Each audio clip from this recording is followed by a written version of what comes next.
ଯୋଉଥିପାଇଁ ଆମେ ମାନେ ସମସ୍ତେ ଆଜି ଦୁଃଖିତ ପୀଡ଼ିତ କଷ୍ଟରେ ଅଛୁ।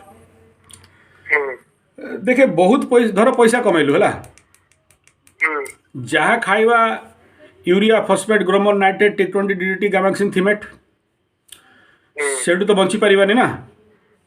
ହୁଁ ଆଚ୍ଛା, ବର୍ତ୍ତମାନ ଏ ଖାଦ୍ୟ ଦ୍ୱାରା ଘର ଘର ଗାଁ ଗାଁରେ କ୍ୟାନ୍ସର ମହାମାରୀ ଚାଲିଛି। ହୁଁ ଆଚ୍ଛା, ତୃତୀୟ ହେଲା ଯେ ସମସ୍ତେ ରାଜୀବ ଭାଇଙ୍କର ଯେତେ ଫ୍ୟାନ୍ ଫଲୋୟର୍ସ ଅଛନ୍ତି ବା ସବୁ ଲୋକଙ୍କ ଭିତରେ ଗୋଟିଏ ଟିସ୍ ଗୋଟିଏ କଷ୍ଟ ହୁଁ ଯେ ଦେଶୀ ଗାଈର କ୍ଷୀର ନାହିଁ, ଅର୍ଗାନିକ୍ ସବ୍ଜି ନାହିଁ, ଯେଉଁ ଚାଉଳ ଖାଉଛେ ବିଷ ଖାଉଛେ। ତ ଆମେମାନେ ବି ଯଦି ସାଧାରଣ ଲୋକ ଭଳିଆ ବଞ୍ଚିବା ଆଉ କିଣିକି ବଜାରରୁ ଖାଇବା, ଆଉ କୋରୋନା ଭଳିଆ ଗୋଟେ ମହାମାରୀ 2 ବର୍ଷ ଭିତରେ ଆମକୁ ଯେଉଁ ଶିକ୍ଷା ଦେଲା ଯେ ପଇସା ଯେତେ ଥିଲେ ଥାଉ, କିନ୍ତୁ ଏଇଭଳିଆ ଯଦି ଗଭର୍ଣ୍ଣମେଣ୍ଟର ଆଉ ଗୋଟେ ଷଡ଼ଯନ୍ତ୍ର କରିଦେଲା, ଗଭର୍ଣ୍ଣମେଣ୍ଟ କିମ୍ବା central international community world community ଯଦି ଏଇଭଳିଆ ଯଦି କରିଦେଲା, ତାହେଲେ ଆମେମାନେ ତ ପୋକମାଛି ଭଳିଆ ମରିବା। ନିଶ୍ଚୟ ତା ଉପରେ ଇକୋନୋମିକାଲ ଯେଉଁ ବର୍ଡେନ୍ ବର୍ତ୍ତମାନ ଯେଉଁ ଇ ମନି ଇ ବ୍ୟାଙ୍କିଂ ଆଉ ସେ ଯେଉଁ କ'ଣ କରେନ୍ସି ଗୋଟେ ଆସିଛି ବର୍ତ୍ତମାନ, ଯେଉଁଟାରେ କି ତୁ ତୋ ପଇସା ସେଇ ମାନେ ୱାର୍ଲଡ କମ୍ୟୁନିଟି ଅଣ୍ଡରରେ ହିଁ ଚଲେଇବାକୁ ପଡ଼ିବ। ହୁଁ ହୁଁ ତ ପଇସା ତ ସେଇଠି ବି କମେଇବୁ, କିନ୍ତୁ ତୋ ପଇସାର ମାଲିକ ଅନ୍ୟମାନେ। ହୁଁ ଆଉ ଚାଷ କଲେ ଆମେ ଯେତେବେଳେ ମାନେ ଦେଣନେଣ ଚାଷ ପଦ୍ଧତିକୁ ଯିବା, ବସ୍ତୁ ବିନିମୟକୁ ଯିବା, ଆମେ କରେନ୍ସିରୁ ବାହାରକୁ ପଳେଇଗଲେ। କରେନ୍ସିରେ ଯଦି ବାହାରକୁ ପଳେଇଗଲେ, ସେଇ ଯେଉଁ ୱାର୍ଲଡ କମ୍ୟୁନିଟି ଅଛି ବା ଯେଉଁ ୱାର୍ଲଡର ଯେଉଁ ବହୁତ ବଡ଼ ଷଡ଼ଯନ୍ତ୍ର ଚାଲିଛି, ସେଇଠୁ ବାହାରକୁ ପଳେଇଗଲେ ଆମେ। ହୁଁ ଆଉ ସେଇଠୁ ବାହାରକୁ ପଳେଇଗଲା ମାନେ ଆମର କରେନ୍ସି ଆମେ ଚଲେଇବା। ଚତୁର୍ଥ ହେଲା ଯେ କରିବ, ଆଜି ତୁ କରିବୁନି ତ ଆଉ ଜଣେ ତ କିଏ କରିବ ନା। ନିଶ୍ଚୟ ଯେତେବେଳେ ଆଉ ଜଣେ କରିବ, ସେତେବେଳେ ତୁ ତୋର ନିଜର ବିବେକକୁ କ୍ଷମା ଦେଇପାରିବୁ କି? ତୋର ଆତ୍ମାକୁ ତୁ କ୍ଷମା କରିପାରିବୁ କି? ମୁଁ ବାହାରିଥିଲି କରିପାରିଲିନି, ଆସିକି ପୁଣି ଚାକିରି ଛାଡ଼ିକି ଯାଇଥିଲି, ପୁଣି ଚାକିରି ଭିତରେ ପଶିଗଲି। କାହିଁକିନା ଥରେ ଚାକିରି ଭିତରେ ପଶିଯିବାଟା ବହୁତ ସହଜ ଅଟେ, କିନ୍ତୁ ଚାକିରିର ଟ୍ରାପ୍ରୁ, ଚାକିରିର ଷଡ଼ଯନ୍ତ୍ରରୁ, ଚାକିରିର ଜାଲରୁ ବାହାରିବାଟା ବହୁତ କଷ୍ଟ। ବହୁତ କଷ୍ଟ କାହିଁକିନା ସେ ଯେଉଁ ଅଭ୍ୟାସ ହେଇଯାଇଥାଏ, ମାସ ଶେଷକୁ ଏତିକି ଟଙ୍କା ଧରିବି, ଆଉ ଅମୁକ ଦୋକାନରେ ଅମୁକ ଦେବି, ତାକୁ ଏତିକି ଦେବି, ଆଉ ଏତିକି ଦେଇକି ମୋର ଏତିକି ରହିବ, ତାପରେ ପୁଣି ମାସ ସାରା ଖଟିବି। ଦିନ ସାରା କାହିଁକି ଖଟିଲୁ ନା ରାତିରେ ଶୋଇବି, ରାତି ସାରା କାହିଁ ଖଟିଲୁ ନା ସକାଳୁ କାମ କରିଯିବି। କାମ କରିବି। କ'ଣ ପାଇଁ ଖାଉଛୁ ନା କାମ କରିବି, କ'ଣ ପାଇଁ କାମ କରୁଛୁ ନା ଖାଇବି। ମାନେ ପଶୁ ଭଳିଆ ଜୀବନ ଯଦି ବଞ୍ଚିବାର ଅଛି ନା, ତାହେଲେ ସେଇଟା କ'ଣ ହେବ ନା, ଆଜି ତ ଠିକ୍ ଅଛି, କାଲି ଯେତେବେଳେ ତୋର ମ୍ୟାଚୁରିଟି ଆସିଯିବ, ନିଜକୁ କ୍ଷମା କରିପାରିବୁନି। ତେଣୁ ରିକ୍ସ ଲେକେ ରିକ୍ସା ଚଲାନା ପଡ଼େଗା ବାବୁ। କାମ କରିବାକୁ ପଡ଼ିବ। କାହିଁକି ନା ସମସ୍ତେ କହୁଛନ୍ତି ଯେ ଗୋଟେ ସମୟ ଥିଲା, 80-90 ଦଶକ ଥିଲା, ଯେତେବେଳେ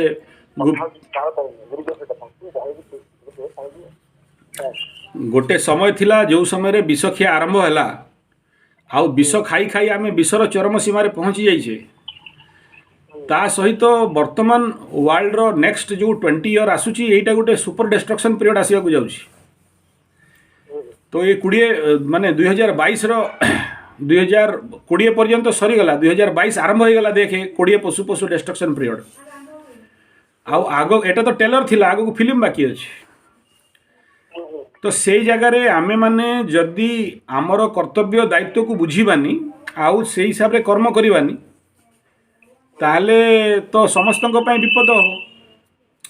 ଗୋଟେ କଥା କହୁଛି, ଦେଖେ ରାଜୀବ ଭାଇ ଦୀକ୍ଷିତ 20 ବର୍ଷ ମାନେ 90-95 ଦଶକରୁ 2020 ପର୍ଯ୍ୟନ୍ତ ଇନଫର୍ମେସନ୍ ଦିଆଗଲା ଲୋକମାନଙ୍କୁ।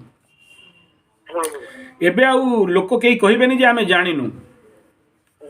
ଲୋକ ବର୍ତ୍ତମାନ ଭୋଗିବା ଆରମ୍ଭ କରିଦେଲେ। ସେ ସମୟରେ ଯଦି ଜାଗି ଯାଇଥାନ୍ତେ, ଆଜି ଭୋଗି ନଥାନ୍ତେ। ଆଚ୍ଛା, ତୃତୀୟ ହେଲା ଯେ ଆମେ ଯେଉଁ ଜିନିଷରେ ଫେଲିଓର ହେଇଛେ, ସେ ଫେଲିଓରଟାକୁ ସହିକି ରାସ୍ତା ଛାଡ଼ିଦେବା ନା ସେ ଫେଲିଓରଟାକୁ ସାମ୍ନା କରିକି ଆଗକୁ ବଢ଼ିବା। ପଞ୍ଚମ କଥା ରହିଲା ଯେ ଯେଉଁଠି ଆଜି ଆମେ ଠିଆ ହେଇଛେ, ଯେଉଁ ଜାଗାରେ ଲୋକମାନେ ଆମ ଆଡ଼କୁ ଗୋଟେ ଆଶାର ଦୃଷ୍ଟିରେ ଦେଖୁଛନ୍ତି ଯେ ଏମାନେ ଯଦି କରିକି ସକ୍ସେସ୍ ହେଇଗଲେ ଆମେ ଡେଇଁବୁ, ଏମାନେ ମଡ଼େଲ ହେଇଗଲା ମାନେ ଲୋକ ସବୁ ଧାଇଁ ଧାଇଁକି ଦୌଡ଼ିବେ ତମ ପଛରେ।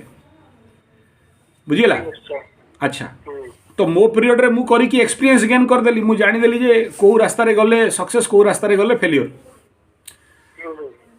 तम माननकु सेई 30 वर्षर एक्सपीरियंस गेन करबा को पड़िबो ना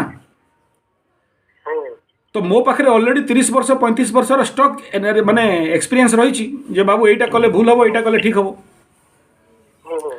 जे जेंती तांकू कहली बाबू सियारा करके आच्छादन दब सी तार हड़बड़ी रे गम बुणीदेला तो मोर एक्सपीरियंस को यूटिलाइज कलानी ना ता मन इच्छा काम कला तो ता मन इच्छा काम कले फेल हम ना से दोष देले मु कौन करी तेणु तू फेल हबुनु एबे जदि एक्टिव है कि काम कलु बुझेला आ स्पिरिचुअल एनर्जी साधना को जदि रखिलु फेल हेबार प्रश्न नाही आ फेल तो समस्ते हेबे बारंबार पढ़िबे तापरे उठिबे हेला आ आज पर्यंत से माने फेल होइछन्ती जो माने अनुभवी लोकर कथा मानि नाहंती कि सुनि नाहंती जदि शुणी कि से अनुसार काम कलु फेल हेबार प्रश्न नाही आउ देखे मु जेते बेले नेचुरोपैथी पंचगव्य एक्युप्रेशर सिद्ध विज्ञान एस्ट्रोलॉजी सबू शिक्षा सरिला मु खोजिली जे मु को प्लेटफॉर्म रे बसिकी काम करी मो पाखरे मो गुरु माने प्लेटफॉर्म देई नथिले मु तांको निंदा करनी तांको पाखरे नथिला देबे कोठु मु आज से प्लेटफॉर्म ता तम मानक पय बने देछि तम मानक चिंता करिवार नाही एक्सपीरियंस नॉलेज रो आवश्यकता नाही प्लेटफॉर्म रो नाही तम पाखरे सब प्लेटफॉर्म रेडी अछि आ तम मानक खाली काम या अछि जे से प्लेटफॉर्म को एक्टिवेट करिवो ट्रेन आसिले रोकिवो पैसा कमेबो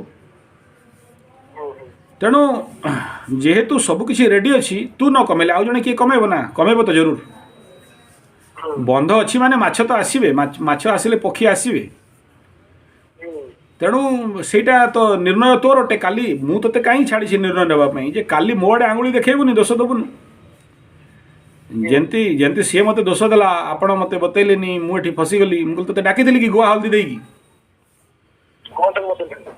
ना ना किछि भी से राग हेले कहंतिनी कि लोक से रागी कि कौन किए कहला मु कहली मु तते डाकी देली कि गुआ हल्दी मैरिज कार्ड छापी कि मो झियो बाउ चे आसी भुजी खाइबु बोली तोर इच्छा रे आसिलु तो स्वाधीनता अटे तू स्ट्रगल करिवु न कले तू लॉस खाइबु मु तते मो द्वारा जेतिकी संभव मु सहाय्य करिवि केई नथिले मु ट्रैक्टर चलै देली हळ जोति देली केई न यदि नांती मु एटा एठु जगह रो एटा आनिबु सेठु सेटा आनिबु एटा एंटी कले ए जिंस अछि पंप अछि मोटर अछि ट्रैक्टर अछि बीज अछि मयनी अछि तो काम जगिबा